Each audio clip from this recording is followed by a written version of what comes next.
So, at last, after many, I guess it's been a year of me waiting to watch La La Land, I finally did. And because I have this podcast that I never release anything on, I thought I would finally, just sit down. Immediate thoughts. Normally, when I'm watching a movie for this show, I take some notes and stuff while I'm recording, but here I just sat down and watched it. And I just finished it. Literally, the credits are running right now, and I just want to talk about it. So, my first notice is so here's my journey with La La Land. I originally started off listening to the music because people told me, "Oh wow, the music is so amazing." So I thought, you know what, I'll just listen to music, and fell in love with the album. I listened to the one that has the normal art walk of them out there doing Waste of Lowly Night or whatever it was. No, whatever it was. It's like I know this, but anyway, that album, and then I went out and I found the other album that has the other jazz instrumental music and stuff on it. So there's three musical albums. You have the complete collection, which has the stuff like all the stuff from the '80s music, whatever it's called, Lean on Me or Take Me On. I don't have that one. I have the one underneath that, which is like the flatter design one, which includes all of the jazz music and instrumentals and all that stuff. So I've been listening to that for a while, and I knew all the music, got into it, got that. Um, yeah. So this is a side tangent, but they say whatever song you set to be your alarm is going to be like a song you hate the most, and like after time you never want to hear that song again. And I know a guy who had a certain sound as his alarm for years, and then like when people have that as their ringtone for the phone, it's like he gets PTSD. He's like, oh, I hate that sound. But anyway, for months and months and months, I think for the past 8 months, I've had me and Sebastian's theme as my alarm every morning, Monday through Friday, and Sundays too. I've heard it every single morning, and it's so stuck in my head. Like at the timing and the pacing, I feel like if I knew how to play piano, I would be perfect at it. But anyway, so I got used to all the music and stuff, and then about last year, I decided to read the script. So I went online, I found the script, and I read it. I read it with Sophia, and we went through. We did all the lines, replaced certain words with carrots and peas and blueberries. If you watch Gordimer, you know what that means. But anyway, we read through it, and side note there, I don't know how, but my copy of the script had hold on, let me pull it up. I have here on a tab. Let me go to page one. It had the producer's name on it. What's his name? Jordan Horowitz and Fred Berger. I have both of their phone numbers like here. But this is the 2013 version of the script, and I thought, well, I thought this was the final version, but turns out it's not. It was actually the like one of the original copies of the script, like the one of the pitching scripts. So I had gotten used to knowing the script. I knew where the things were, I knew what the outline was, I knew how the flow was and all the stuff. Like I got used to it, and I sort of come to accept that. And when I listen to podcasts, people talking about La La Land, I would be like, hold on a second, I don't remember that. But I would be like, oh, maybe it was something I skipped over. Maybe I missed a page. Maybe I spaced out. Maybe I accidentally skipped an actual line or something. But no. So apparently, this was an original script, 2013 copy, according to what's titled here, April 2013. Um, and yeah, this is not the final version. So a lot of the story was rearranged. A lot of scenes were added. So like Mia coming up with Sebastian's jazz cafe name was not in the original script. Um, a lot of There was a lot of scenes in the script with Sebastian and his sister that only ever happened once in the movie, and if it was only going to happen once, they should have just cut it. But I guess it kind of showed where his state in life was, and it got to introduce the stool, because otherwise I don't know how they would have had that show up at the end. But yeah, other things in the script. He always had it start off with this thing. It says right here. So this is the opening of the script. Iris fade in, a dark blue sky, a sliver of moon, a swaying palm tree. Music plays, lush, sweeping. Track 1, Overture. Night becomes day until we're looking at the same swaying palm tree and a cloudless morning sky. And we now pound down, down, down, until we land on exterior, 101 freeway, day. Horrible traffic jam. And then we would go into another day of sun. So in the actual movie, we went into the Panavision widescreen thing, and then into the Another Day of Sun with all the opening car radios, which we did hear. For those people who are fans of Justin Hurwitz, who is the composer for La La Land and Whiplash and a bunch of other jazz movies and stuff, he also did the music for Guy and Madeline on a Park Bench, which is my favorite movie of all time. I watched it so many times I don't even know.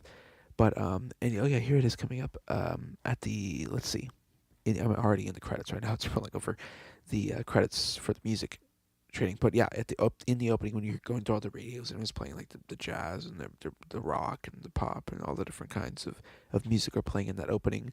Um, Another Day of Sun, you can actually hear one of the songs from Justin Hurwitz's first movie, Guy and Madeline on a Park Bench. It's their song.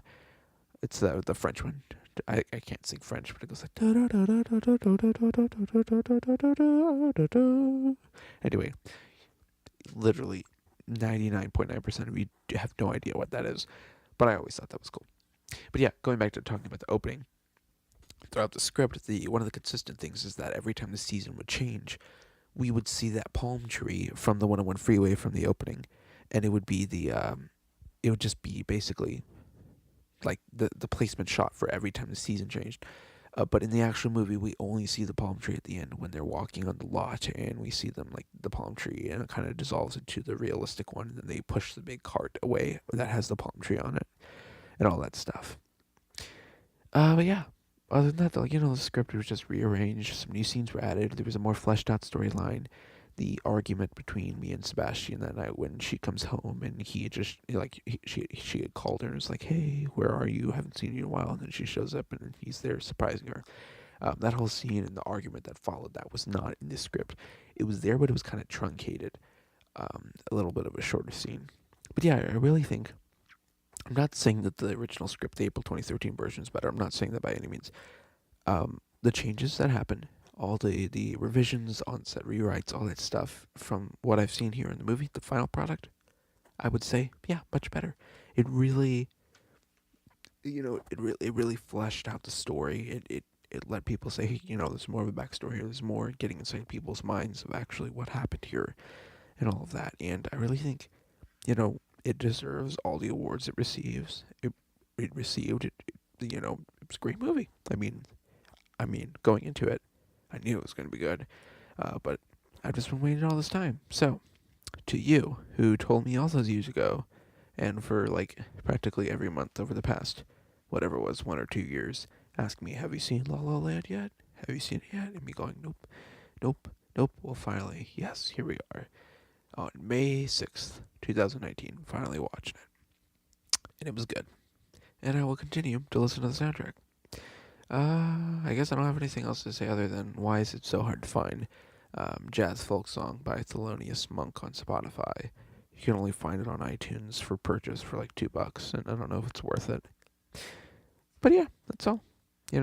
My favorite scene, I guess you could say, favorite scene choreography wise, would be Epilogue. It's a lot of stuff there. It's okay. Choreography, I guess. Cinematography wise, the whole thing's pretty good. I was talking to myself. I was like, normally when you watch a jib shot, people are like, oh, it's all, the best jib shot is smoothness and basically smooth shot of arc or tongue or whatever you're doing. But in La La Land, it's like they didn't care about the smoothness. You could tell they care, but like they're more focused on, we care about a perfectly framed, it's okay if the shot is perfectly framed but shaky, other than a smooth but badly framed shot. And you could tell, like, people really thought about composition and framing in this, especially in the fact that a lot of the musical numbers, like the first one and Waste of Lovely Night and all those other ones, were like one take, one long shot. And, the amount of time it must have taken practicing and rehearsing all those things and all the different scrap takes. I would love to go through like the days and days and days of scrapped footage and all the practicing. And I know for Another Day of Sun, they didn't get a lot of rehearsal on the 101. They got their day for shooting and they could only shoot it twice because of how complicated and long it was and the amount of money it would cost. They would have to pay the government of Los Angeles to keep the freeway shut down. But yeah, There's a lot of cool tidbits and facts I learned about this before even seeing the movie, like how they what's his face? I, I s- Damien Chazelle, that's his name. I always remember him as the Costco guy because I once saw him at a, not I didn't see him at a Costco, but I saw his face hugely blown up on a poster in Costco. I was like, what is Damien Chazelle doing at a Costco? But anyway, he shot a lot of the practice scenes for La La Land as he was practicing the choreography and backlots and stuff. He shot a lot of it on iPhone, and I always thought that would be a really cool advertisement for Apple to say, "Hey, look, La La Land pre-shoots and all were done on iPhone." That would be really cool. But yeah, I guess that's really all I have to say.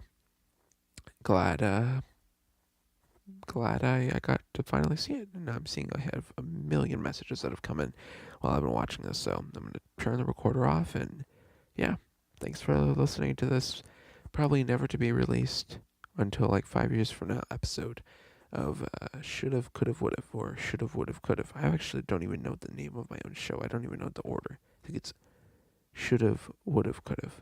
I think that's what it's called.